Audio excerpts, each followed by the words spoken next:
Hey everybody, this is Jason from the Rogue Banshee, and thank you for joining me today as we talk about these targets from my friends over at Throom. Now, I had Erin Mahalik on the podcast earlier in the year. I actually met her down at SHOT Show, and we got talking about these targets, and, well, I was skeptical. I'll be honest with you. But I finally got a chance to take these things out to the range, and let me tell you, they were a lot of fun. Now, I tested these things with 9mm. I also tested them with 308. But I wasn't happy with just that. I went on to 12 gauge. But I didn't shoot this with just birdshot or buckshot. Nope. I went right to the 1-ounce slugs because I wanted to see what these targets could take.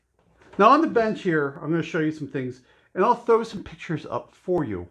All on this target here, you'll see these are 9mm hits. Now, as you can see, they went through and left a little bit of a hole.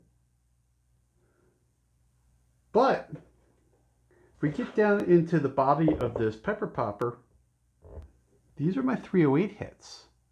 And right here, these are 1-ounce slugs. So you can see these targets took a lot. Now, they're not really rated for slugs. Well, I guess I shouldn't say rated for slugs. Different ammunition acts differently on these targets. You know, 22, 9mm, 45, they're going to pass through. But when you start doing like hollow points and stuff like that, they do start to tear the targets up. And as you can see, 1-ounce slugs definitely does some damage to them, but it does take it. If you think about a 1-ounce slug is, well, probably about the size of my thumb. And it went through. I mean, right here, you can see the full hit of that slug and how big it was and the hole it left behind. I am damn impressed with it taking that big of a hit. Now, this is the pepper popper. This is the full-size pepper popper target.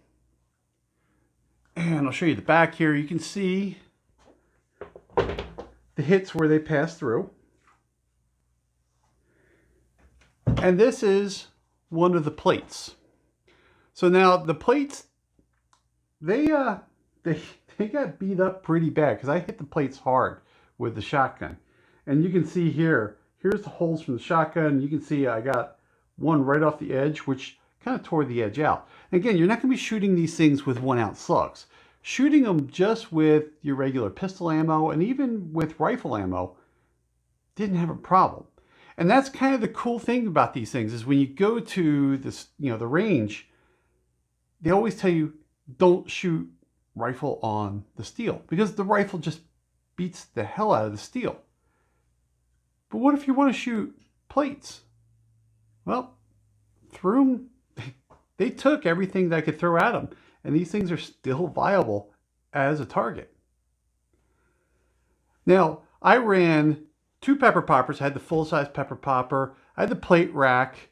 I had the dueling tree, which actually runs a completely different target here. Theirs is a little bit thicker. Now, I had problems with the dueling tree, but I just could not find a level spot to work with a dueling tree. So I'm going to do the dueling tree later. And then I had the smaller pepper popper. And I wasn't hitting the smaller pepper popper all that hard either. But these two really took a lot of hit. 2 plates and this pepper popper took a lot of hits. And yeah, it's a lot of fun. Now, as great as these targets are, I did run into a couple of problems. First of all, with this pepper popper, because it's kind of big and it's not as heavy as steel, wind does affect these things. There's many times where I set the thing up, walked away. As soon as I took 3 steps away, I heard the thing fall. And I was taking a pretty good gust of wind. So that is kind of a problem with the pepper poppers. just windy environments. Now, if you're just out shooting and having fun, you can move the pepper popper around and maybe get out of the wind, but just remember that. Now, what I ended up doing with the pepper popper is I set it up so it wasn't as tilted back, because there's these screws that you can screw down that actually gives you your tilt. So that way, you know, when you hit it, it'll fall back. I just loosened those screws up and it leaned it a little far forward, and I could counteract a lot of the wind that way. So it wasn't a complete loss. The other problem I had with the targets, and it had nothing to do with the targets, it had to do with the color of the targets.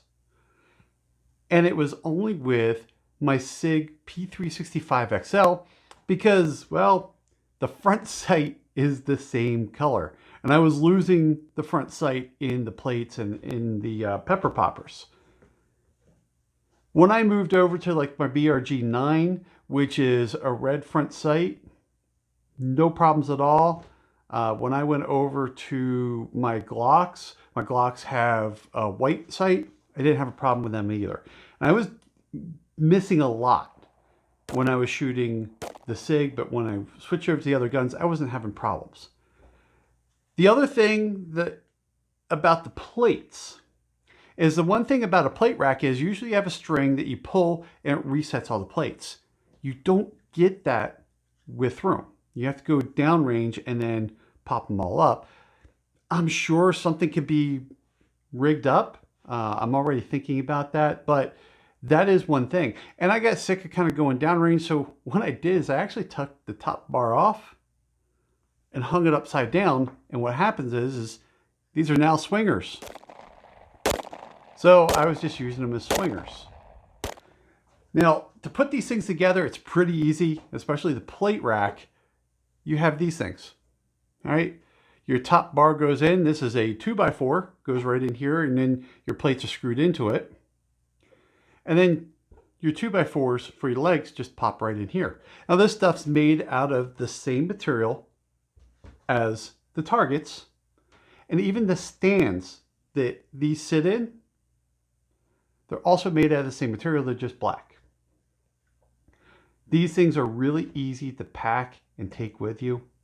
You can see a picture. I had everything into the back of the truck and I had no problems at all. It was great to carry that much stuff, and it's way lighter. You can set up a lot faster. So if you ever get a chance to go check out Throom Targets, don't miss that opportunity. They're a lot of fun, especially when you're not lugging around all that steel. The other thing I like about them is that they're not going to spark, and I got no back splatter. Because sometimes in steel you get a jacket that'll come back and, well, you get a little cut, you know, get a little burn, whatever. It's just one of those things with steel. I like that the bullet passes right through these things and goes onto the berm or the backstop that you're shooting against. The other thing I like about them is that out here in the West, we get fire season. We're trying to reduce sparks because of fire danger. There's sparks on these things. So again, that bullet is going right into the backstop, and that's where it's landing, where it's safe. Definitely don't miss an opportunity to check out some Throom Targets.